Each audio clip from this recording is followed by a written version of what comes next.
שאול אורי, אנחנו נמצאים בכנס מחלקות חינוך 4. אנחנו נמצאים כאן עם אהרון כהן מאורנית, אני מנהל אגף החינוך באורנית, מנהל המחלקת חינוך באורנית ויושב ראש הוועדה הפרופסיונלית באיגוד מנהלי מחלקות חינוך. אנחנו נמצאים בכנס בנושא אי-ודאות. אתה יכול להרחיב קצת מה זה אי-ודאות? מה זה אי-ודאות מבחינת הוראה?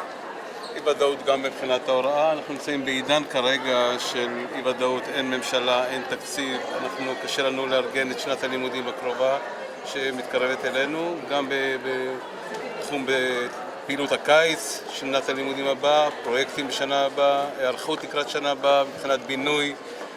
אנחנו בתום הרישום, אנחנו כבר יודעים איפה אנחנו עומדים, יש לנו בעיה מאוד מאוד קשה בנושא הזה. לכן הכנס היום מתמקד בנושא עידן אי-ודאות שנמצאים בו כרגע. המנכ"לית גם הזכירה את זה היום בבוקר.